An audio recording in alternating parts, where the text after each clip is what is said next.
She told me one night, while sipping wine with that cold smile, that she was bored of me. Not because I had changed. Not because I had hurt her, but because I wasn't exciting anymore. My wife, the woman I had loved for 10 years, the woman I built my world around, looked me straight in the eye and asked for something I never imagined I would hear. "Maybe we should try an open marriage," she said, her tone light, almost playful. At first, I thought I misheard her. My brain struggled to process the words. An open marriage? Was she serious? She said it so casually, as if she was asking me to pick up bread on my way home from work. I stared at her, waiting for the punchline, waiting for her to laugh and say she was joking. But she didn't laugh. She just swirled her glass of wine, watching the crimson liquid circle the glass as if she were completely detached from what she had just shattered. I whispered, "What? What do you mean?" She sighed like I was the one being unreasonable. "Don't be so dramatic. You know I love you. But things have gotten dull. We've been together so long. You're safe, reliable, stable. But you're not thrilling anymore. I need more. Safe, reliable, stable." She used those words like insults, not compliments. I had spent years thinking those were the very things that made me a good husband. I provided, I cared, I was faithful. I thought stability was love's foundation. But to her, it was boring. I felt my stomach twist as she kept talking. "It doesn't mean I don't want you. I do. I just want options. Variety. Freedom. Variety. Freedom. Options." Every word felt like a dagger, and yet she said them with that same cold smile.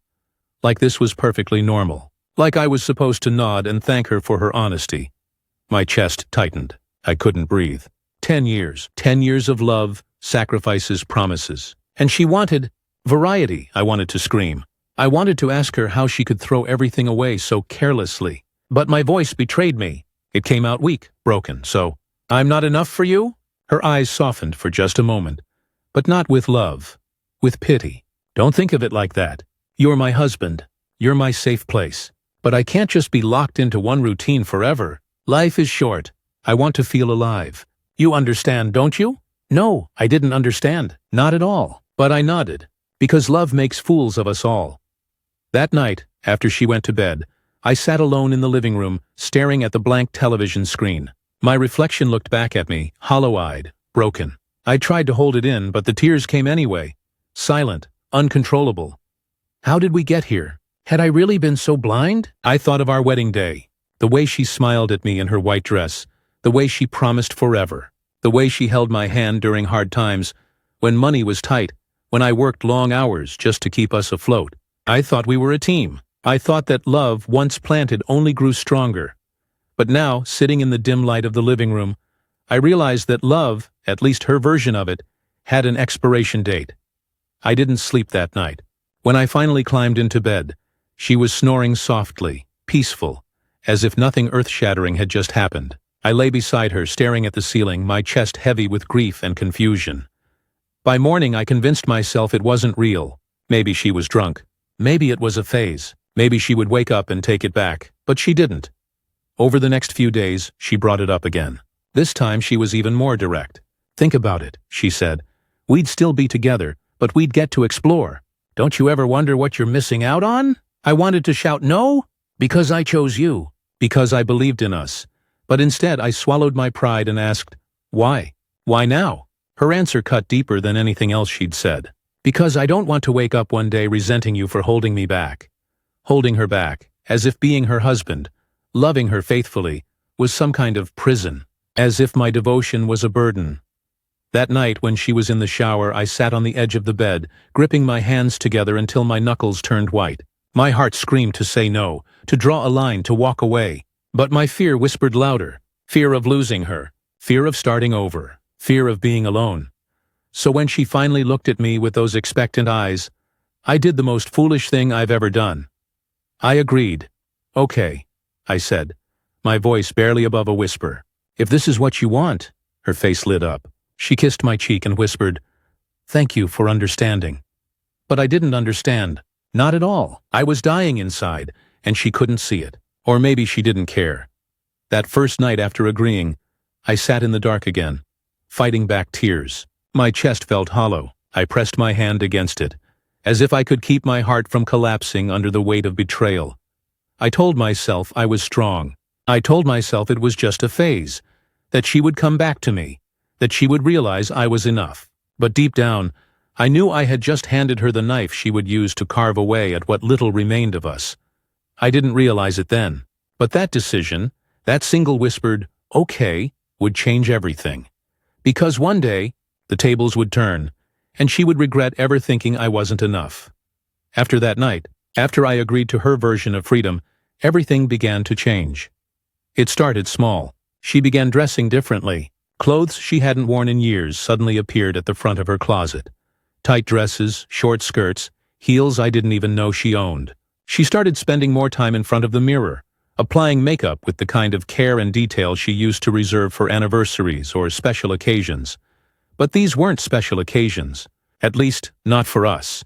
She would stand in the doorway, purse in hand, flashing me a smile that didn't reach her eyes. "I'm going out with the girls," she'd say, her tone light, casual, dismissive. But I wasn't stupid. I saw the way her phone buzzed constantly, the way she turned it face down on the table. I saw the nervous excitement in her eyes when she thought I wasn't looking. And deep down, I knew these girls' nights weren't with any girls I had ever met. The first time she came home at 2 in the morning, smelling of perfume that wasn't hers, I told myself not to ask. I lay in bed, pretending to sleep, while my mind screamed with questions. Where had she been? Who was she with? Why was I letting this happen? But then I remembered. I had agreed to this. I had given her permission to betray me. And somehow, that made the pain sharper because it wasn't just her fault. It was mine. The nights grew longer. She grew colder. Conversations that once flowed easily between us became shallow, meaningless. She asked fewer questions about my day, and when I asked about hers, she brushed me off with vague answers. At dinner, she would sit across from me, her phone lighting up beside her plate, her lips curving into smiles that weren't for me. She laughed at jokes I never heard. She glowed with excitement I hadn't seen in years, but none of it was because of me. And still I tried to be the bigger man. I told myself this was temporary, that she'd get it out of her system, that maybe, just maybe, she'd realize I was the one who truly loved her. I forced smiles. I forced patience. I convinced myself that enduring this humiliation was proof of how strong my love was. But inside, I was crumbling.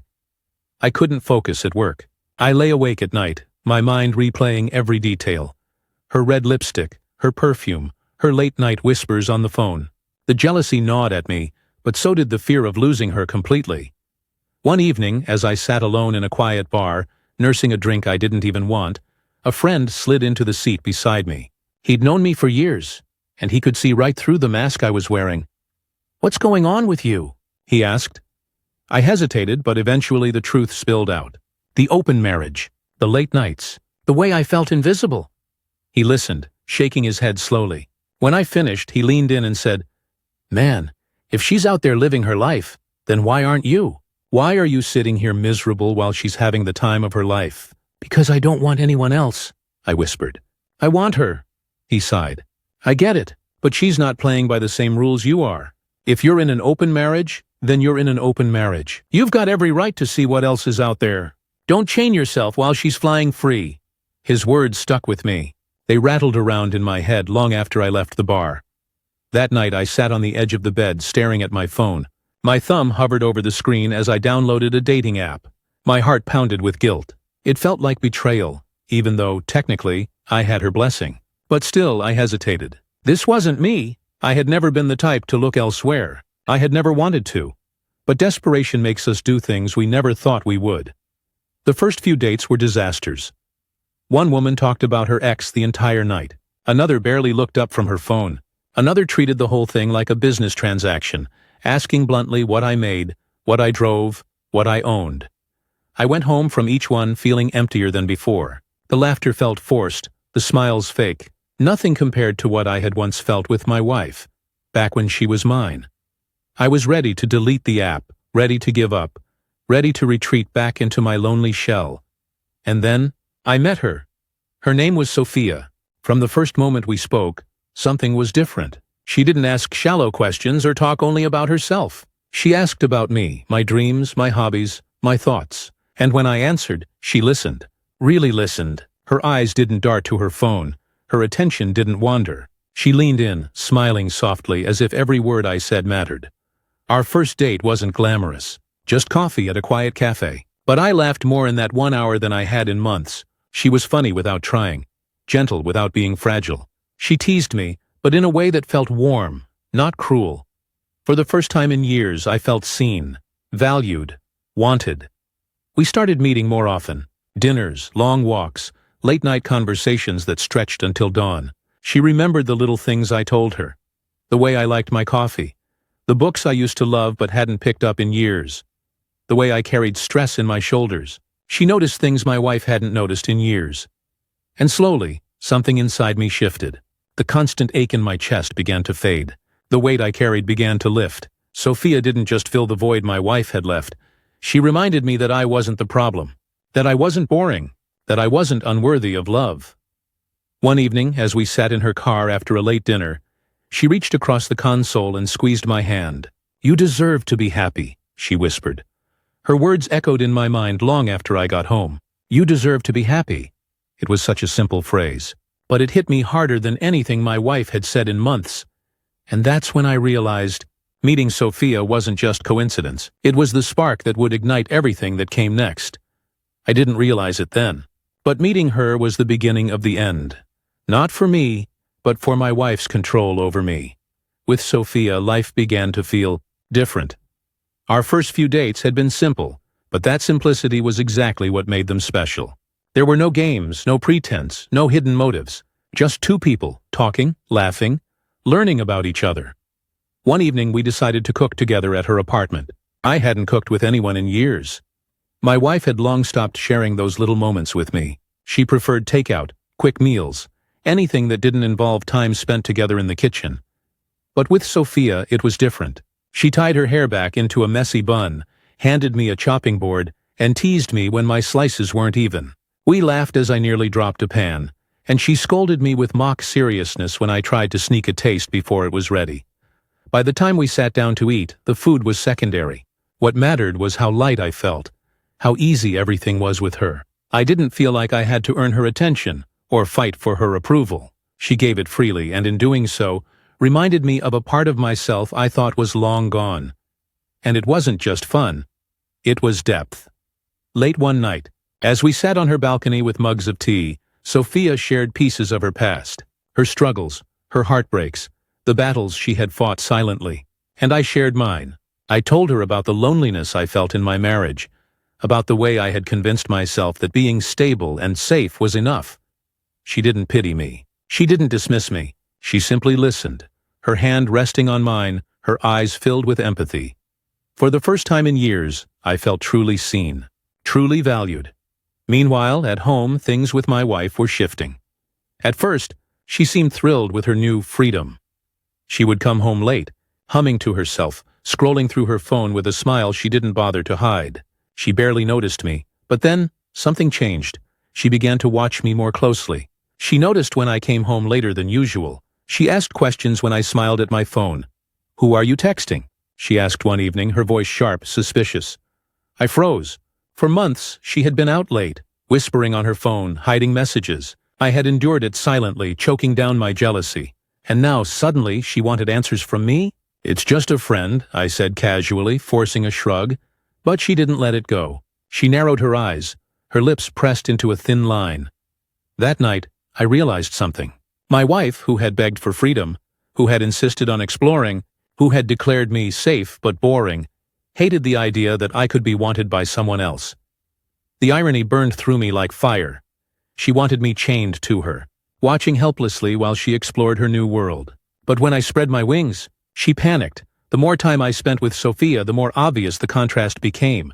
With my wife, every conversation was laced with tension, every glance filled with suspicion. With Sophia, everything was effortless. We went hiking one weekend, something my wife had always complained about. Too sweaty, too boring.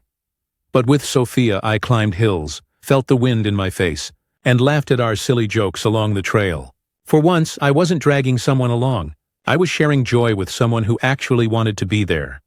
We took long drives with no destination, music playing softly, windows down. We'd talk about everything and nothing, our words flowing like water. I didn't realize how starved I had been for connection until Sophia gave it to me. And with every moment, the guilt I once felt started to fade. Because I realized something powerful. It wasn't wrong to want to be loved. It wasn't wrong to want to be chosen. What was wrong was how long I had convinced myself that being neglected was normal. One night, as I got ready to meet Sophia, my wife watched me from the doorway. She crossed her arms, her voice dripping with suspicion. "Where are you going?" I paused, buttoning my shirt. "Out? With who?" I turned, meeting her eyes. "Does it matter?" Her face twisted with something I hadn't seen in months. Jealousy. It almost made me laugh. This was the same woman who had once told me I wasn't exciting enough. The same woman who had begged for an open marriage. And now suddenly she wanted to know where I was, who I was with, why I was smiling at my phone. She started staying home more, her nights out becoming less frequent. But instead of bringing us closer, it only highlighted the growing distance between us. Because by then, my heart had already begun to drift. The truth is, I didn't even realize how far I had gone until it was too late. One evening, as we sat across from each other at dinner, she put down her fork and stared at me. "This isn't working," she said. I braced myself, thinking she was about to ask for a divorce. But instead, she said the words that nearly made me laugh out loud. "I think we should close the marriage. This isn't working for me anymore." I stared at her stunned, not because of the words themselves, but because of what they truly meant. It wasn't about the marriage. It wasn't about some sudden realization that our relationship was sacred, or that she wanted to repair what was broken. No, it was about me. It was about the fact that I had found someone better. When my wife said she wanted to close the marriage, I almost laughed. Not because it was funny. No, it was tragic. It was insulting. It was so obvious. She wasn't asking to close the marriage because she suddenly believed in loyalty. She wasn't asking because she had rediscovered her love for me. She was asking because for the first time since this arrangement began, I wasn't the one sitting at home waiting like a fool. I looked at her across the table that night. Her hands were folded neatly, her expression serious, like she was offering me some kind of olive branch. "It's not working anymore," she repeated. I tilted my head. "Not working? For who?" Her eyes flickered just for a second. That was all I needed, because in that moment, the puzzle pieces started to fall into place. All those late nights, all those girls' nights out, all the perfume, the dresses, the secret smiles. She wasn't bored. She wasn't searching for something meaningful. She wasn't chasing freedom. She was chasing thrill. She wanted the rush of sneaking around, the adrenaline of having options, the safety net of knowing I would still be here no matter what. And when I finally stopped being her safety net, when I found someone who valued me, suddenly the game wasn't fun anymore. That was the truth. It wasn't about marriage. It wasn't about freedom. It was about control. She didn't want fairness. She wanted power. And the more I thought about it, the angrier I became. How long had I been carrying this burden alone? How many nights had I sat awake waiting for her to come home? How many mornings had I forced a smile, pretending not to notice the lipstick smudges that weren't mine, the perfume that lingered long after she showered? I had spent years, convincing myself that love meant patience, that loyalty meant endurance, that being safe and stable was something to be ashamed of. But as I sat across from her that night, listening to her sudden desire to close the marriage, I realized just how blind I had been. I had given her everything. My love, my loyalty, my forgiveness, and in return she gave me crumbs, the kind of crumbs a person gives a dog when they want it to stay quiet. And for too long, I had accepted it. Later that week, I told Sophia everything.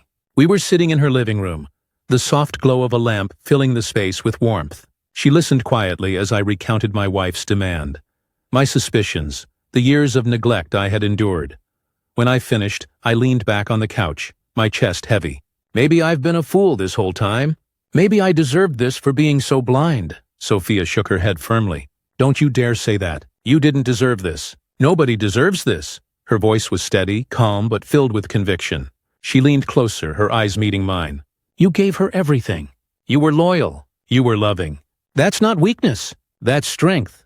The problem isn't you, it's her. She didn't know how to value what she had." Her words settled over me like a blanket, comforting and sharp all at once. For so long, I had believed I was the problem, that if I could just be more exciting, more spontaneous, more thrilling, maybe she would love me again. But sitting there with Sophia, I realized the truth. It wasn't that I wasn't enough. It was that my wife would never be satisfied, because satisfaction wasn't what she wanted. She wanted the chase, the drama, the thrill of juggling multiple lives. And me? I was just the safety net she kept in her back pocket. The more I thought about it, the clearer it became. My wife's sudden demand to close the marriage wasn't about protecting us, it was about protecting herself. She had been living recklessly, selfishly, chasing the excitement of new faces and whispered lies. But when she realized she wasn't the only one anymore, when she realized I had someone too, she panicked, because for the first time, she wasn't in control. I sat there in Sophia's living room, my hands trembling slightly as I processed it all. I thought of the nights I had sat alone, convincing myself to be patient. I thought of the promises I had made at the altar, the vows I had kept even when they became chains. And I thought of Sophia, sitting beside me now, reminding me of something I had forgotten, my worth. She touched my hand gently. "You keep asking yourself how to make her happy," she said softly. "But what about you? Don't you deserve happiness too?" The question hit me like a punch to the chest, because I had never truly asked myself that. For years, my life had revolved around making her happy, keeping her satisfied, holding our marriage together even as it crumbled. But what about me? Didn't I deserve to be with someone who laughed at my jokes, who cared about my day, who looked at me with admiration instead of disappointment? Didn't I deserve love that didn't feel like begging? That night, as I lay awake in Sophia's arms, I made a quiet promise to myself. For the first time, I stopped asking myself, how do I keep my wife happy? And I started asking, why should I? When my wife asked to close the marriage, I didn't argue. I didn't protest. I didn't laugh in her face, and I didn't reveal the truth that had already crystallized inside me. Instead, I nodded slowly, like a dutiful husband finally relieved to have his wife back. "Yeah," I said quietly. "Maybe you're right. Maybe it's time to focus on us again." Her lips curled into a satisfied smile. She thought she had won. She thought her control was restored. She thought the leash had been snapped back onto my neck. But what she didn't know was that in that very moment, I stopped being her victim. I had no interest in arguing with her anymore. Arguments only fed her ego. They gave her the power to twist my words, to make me the villain, to keep me trapped in her little theater of guilt and manipulation. No, I wasn't preparing for another round of fighting. I was preparing for freedom. From that day forward, I played my role with precision. When she came home late, I didn't question her. When she scrolled through her phone at dinner, I didn't ask who she was texting. When she leaned over to kiss me goodnight with lips that no longer tasted like mine, I didn't flinch. Instead, I smiled. I acted calm. I gave her exactly what she wanted, compliance. And while she grew comfortable again, believing I was back under her thumb, I quietly began building my escape. The first step was documentation. I started saving everything. The screenshots of her old dating profiles, the texts where she admitted to wanting an open marriage, the messages where she called me safe but boring. Every single piece of evidence that painted the full picture of who she truly was. I forwarded them all to a private email account she didn't know about. I saved them in cloud storage under a name that meant nothing to her. I became meticulous, careful, deliberate. For years, I had been sloppy with my love, giving it all away without question. But now I was precise with my actions, because each one was a stepping stone toward freedom. The second step was control. I started paying closer attention to our finances. She never cared much about money. She was too focused on her games. That worked in my favor. Quietly, I redirected certain funds. I made sure bills were on auto-pay from my account, not hers. I studied her spending habits, her shopping binges, her mysterious cash withdrawals. Every detail mattered. Because if there was one thing I learned from loving her all these years, it was that people like her thrived on chaos. And the best way to defeat chaos was with order. The third step was strength. And Sophia was at the heart of that. I didn't tell her every detail of my plan, but she could sense the change in me. She saw how my posture shifted, how my laughter came more easily, how the heaviness I once carried had begun to lift. "You're different lately," she said one evening as we cooked together in her kitchen. I glanced at her, a small smile tugging at my lips. "Different how?" She tilted her head, studying me. "Calmer, stronger, like you've stopped letting her break you." She was right, because for the first time in years I wasn't reacting to my wife. I wasn't chasing her approval or fearing her disapproval. I wasn't begging to be chosen. I was choosing myself. And that changed everything. The irony wasn't lost on me. Here was the woman who had mocked me for being safe, who had claimed she needed adventure, who had thought I would cling to her forever no matter how badly she treated me. And here I was, calm, steady, deliberate, plotting a quiet rebellion she couldn't even detect. Her arrogance was her blind spot. She was so sure of her own power that she didn't notice me slipping away. At dinner, she would talk about closing the marriage, about rebuilding what we had, about how she was willing to give me another chance. And I would nod, sip my wine, and smile like a grateful husband. But inside, I was already gone. Every time she spoke, I heard less of her words and more of the ticking clock counting down to her downfall. One night, as I lay in bed next to her, I realized how much I had changed. Months earlier, I would have been crushed by her indifference, by the way she scrolled on her phone instead of talking to me, by the way she turned her back when she fell asleep. But now, I felt nothing. The pain was gone. The desperation was gone. What replaced it was clarity. She had trained me, unintentionally, to stop needing her, and with Sophia by my side, reminding me of what love should feel like, the contrast was impossible to ignore. My wife's world was built on lies, games, and control. Sophia's world was built on honesty, kindness, and laughter. The more time I spent with Sophia, the more I realized I didn't need to beg for scraps. I didn't need to live half a life, and I sure as hell didn't need to stay chained to someone who had already betrayed me 100 times over. Still, I kept my mask on. Because the final step of my plan was patience. I couldn't afford to make a reckless move. One outburst, one slip, and she would go on the offensive. She would twist the story, paint herself as the victim, and leave me looking like the bitter husband who couldn't handle change. No. If I was going to end this, it had to be clean, precise, undeniable. So I waited. Every day I collected more proof. Every day I kept my smile steady. Every day I built the foundation of my freedom brick by brick. She thought she had silenced me, but in reality, I was preparing. Not for another fight. Not for another round of begging. Not for another humiliating attempt to make her love me. I was preparing for freedom. It happened on a Thursday evening, the kind of night that should have been ordinary, quiet, routine, forgettable. But instead, it became the night everything changed.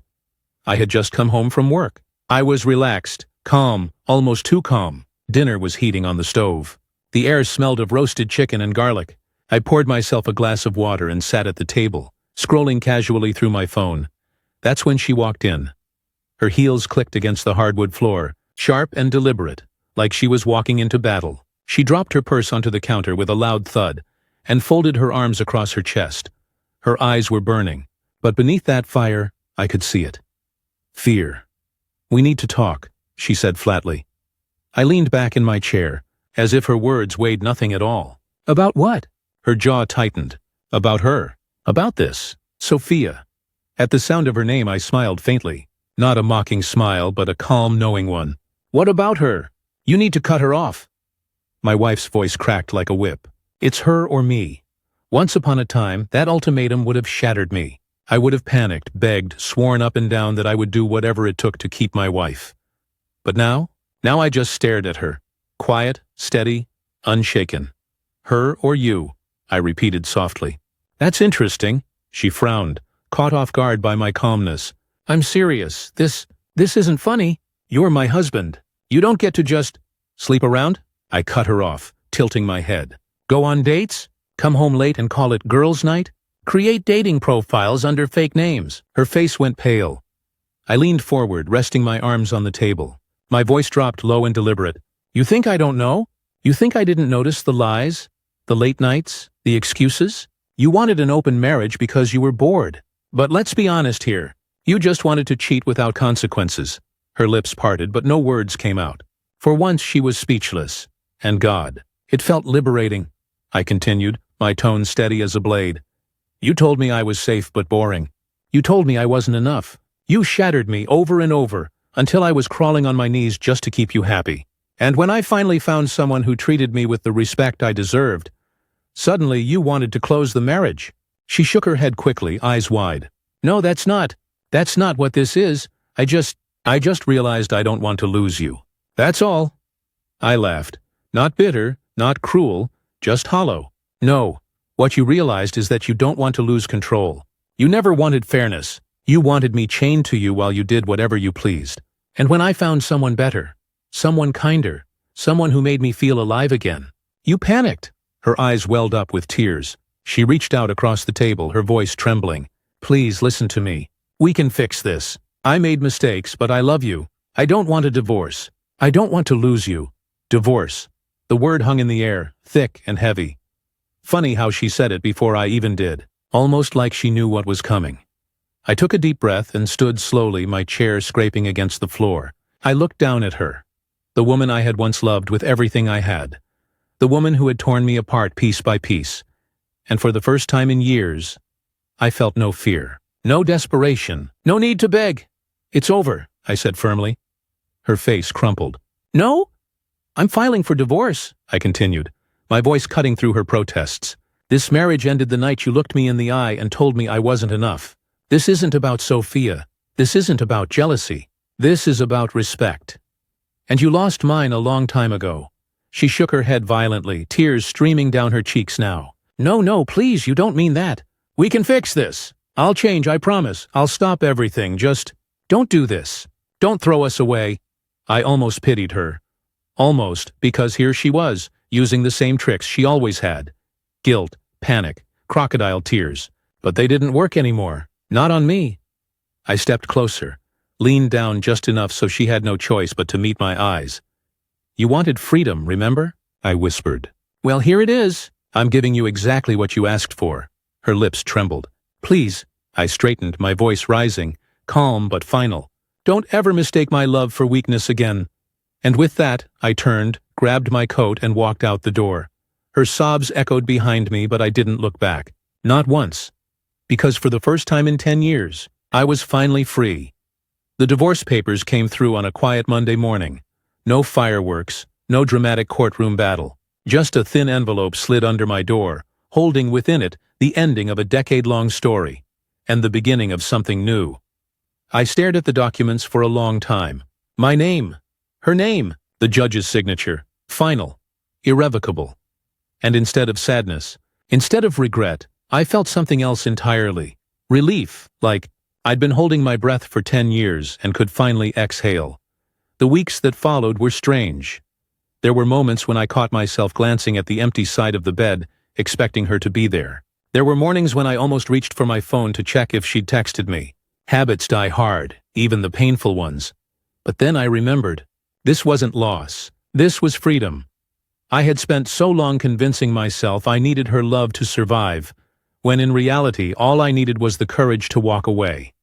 Sophia was there, of course, but not in the way my wife had been. She didn't rush me. She didn't try to fill every silence or demand that I prove myself worthy of her. She simply stood by me. We took things slow. Dinner dates, long walks, cooking together on weekends, laughing over nothing until tears rolled down our faces.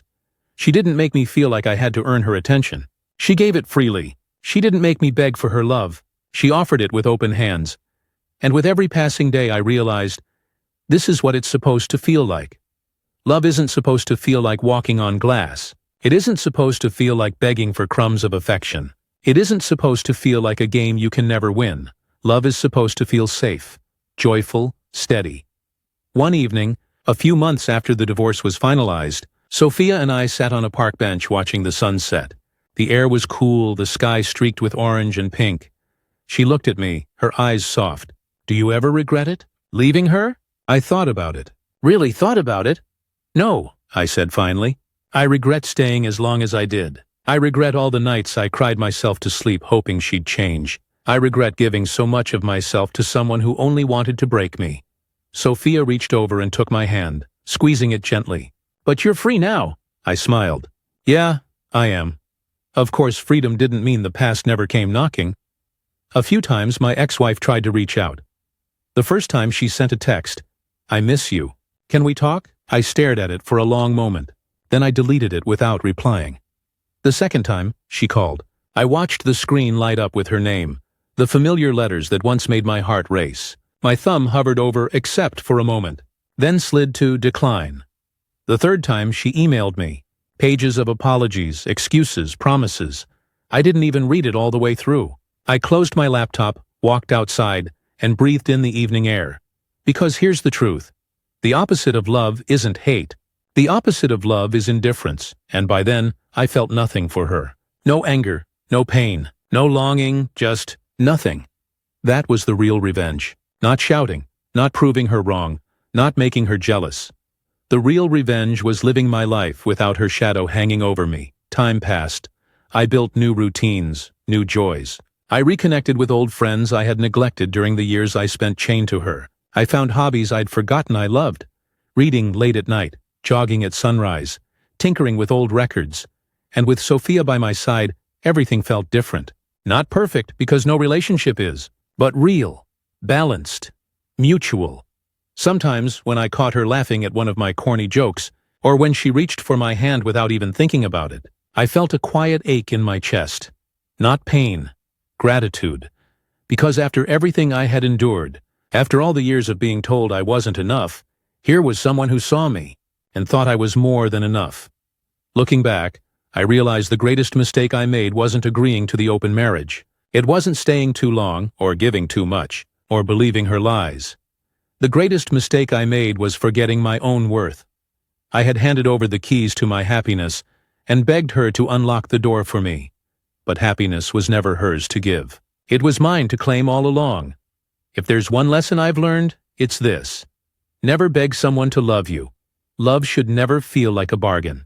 Love should never make you feel small. And if someone ever looks at you and says you're not enough, believe them, not because it's true, but because it means they'll never see your worth. Walk away, because sometimes the most powerful revenge isn't anger, it's peace, it's silence, it's freedom. And as I sit here now, years later, holding Sophia's hand as we laugh about nothing in particular, I realize the story didn't end with heartbreak. It ended with me reclaiming my life, and that's the sweetest ending of all. Betrayal breaks you. It tears into you in ways words can't fully explain. It makes you question everything. Your worth, your choices, your very ability to be loved. And for a long time, I thought that was all betrayal was, destruction. But looking back now, I realize something else. Betrayal doesn't just break you, it builds you.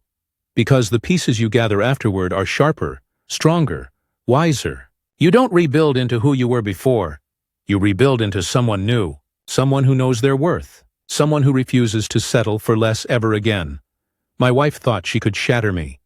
She thought she could use me, control me, twist my love into a leash around my own neck. She thought I would never leave, no matter how much she took, no matter how deeply she cut.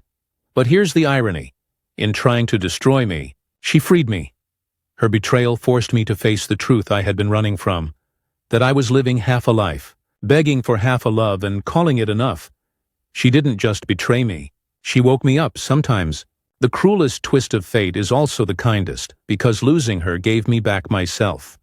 It gave me the clarity to see that I had been measuring my value through the eyes of someone who never truly saw me. It gave me the courage to step away, even when every fear inside me screamed that I couldn't survive without her.